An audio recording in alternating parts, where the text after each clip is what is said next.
Hey everyone, I hope you had a good weekend. I'm going to go over what's coming up in week 5.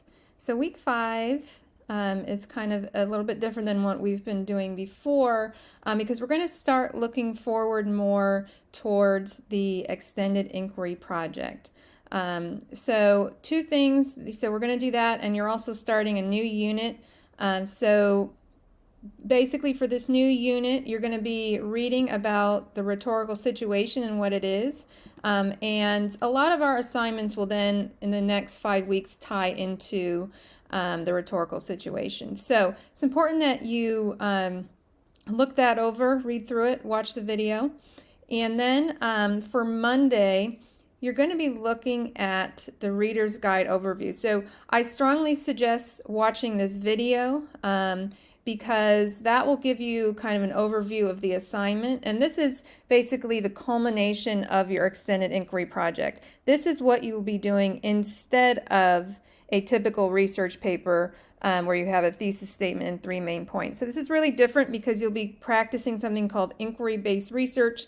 You won't be writing a thesis statement, etc. So a lot of students enjoy it a lot more actually than what they have done in the past. So I want to emphasize that you do not have anything due for the Reader's Guide. All I'm asking you to do is look over it. Okay, so that you have an idea of what you're working towards as you start the extended inquiry project. This is due many weeks down the line, and we actually have it done in small pieces anyway.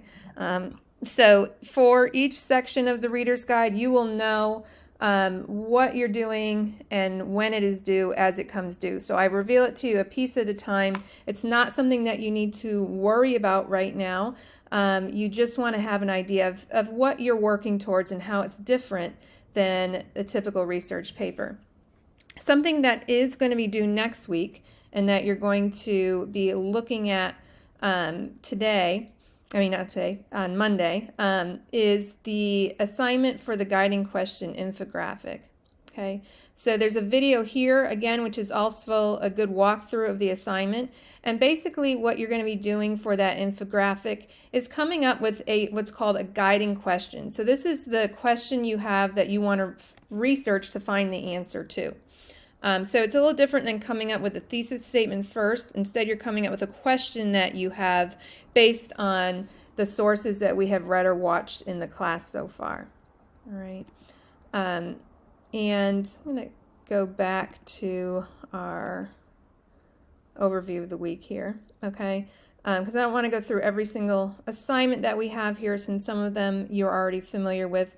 You're going to do another mini lesson on the rhetorical situation here. You don't need to turn anything in for that. You will have, this is not showing up here because it's not assigned to me, but if you were assigned the OP4 synthesis, you will have that due and that should pop up for you. And then we'll have the OP4 talkback, which you all know how to do. Okay, I want to focus in this video on these 3 things coming up on Wednesday. So this curiosity and inquiry-based research activity is going to lead you through some steps to help you understand how inquiry-based research is different than the kind of research you may have done in the past, and also a lot more interesting. So for this this activity, you're asked to do some reflections in your notebook or wherever you want to do them. You do not need to turn them in. You're just holding on to them, and it helps you process the information. You may eventually want to use those reflections in the portfolio at the end of the semester, but you don't need to turn them in. But please make sure you're going through that activity as well as this one, which is another article from the Bad Ideas About Writing. Okay, so you'll need to read this, and remember that the titles are bad ideas about writing. So research starts with answers is actually a bad idea about writing. Research should not start with answers, and you'll learn about why when you read that. Okay, and so that activity and this will tie into this discussion post that you do on Wednesdays. This is a really important discussion post because you're talking about your main takeaway from the activity, as well as the main point in that article. And then what you're going to do is think about all that we have read and watched and written so far in this class, any of those topics that have been assigned to you. So anything from the TED Talks, the readings in the book, or anything that's been brought up in the parlors is all fair game for possible topics for the extended inquiry project. So possible topics that you might propose in that infographic that's due next week. So what we're doing this week is just focusing on creating a big class list of all possible questions or research topics related to the ideas that we've gotten through the parlors and the readings and the TED Talks. So you will not be able to see your classmates' responses until you have posted your own, because I want you to not rely on what they've already posted as possible questions or research topics. So this is similar to what we did in that first parlor. Remember, where you had to read the article and come up with as many topics as you could based on what you read. Now you're looking back over everything we've done so far, and you want to come up with at least 10 questions or research topics related to the things we've read or watched or that we've written about in the parlors. And I would say that if you have an idea that you're interested in and you're not sure it would work, just put it up there. I would say that no topic is too small. So, for example, thinking back to the TED Talk about texting, a possible research question could be something like, how is texting changing the way that we think? Or a research topic that I've had students do related to that, you can actually find whole books just on emojis. So, how we communicate through emojis would also be an interesting topic that's kind of spun off that TED Talk. So if you want to phrase these as questions, you can, or if it's easier to do it as just listing it as a topic, that's fine too. Just try to come up with 10 interesting ones. And then what you can do over the weekend is, if you're unsure of what topic you're most interested in, look through all the ones that your classmates came up with. And if there's one you like better than ones that you've come up with, feel free to take that idea and run with it.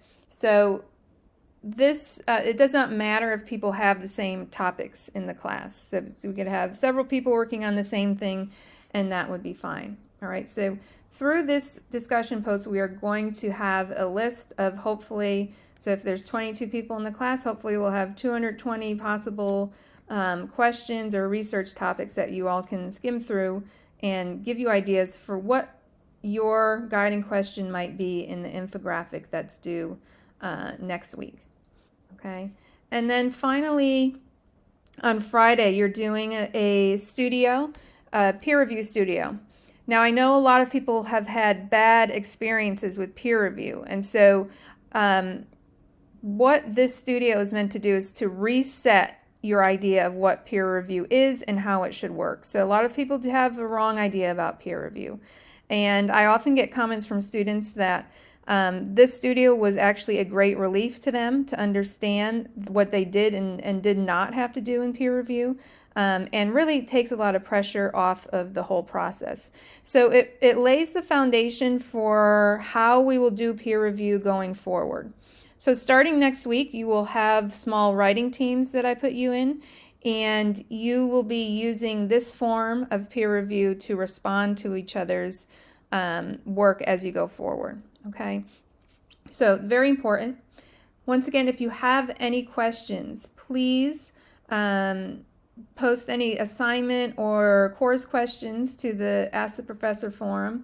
Anything else, you can email me, and I hope you all have a great week.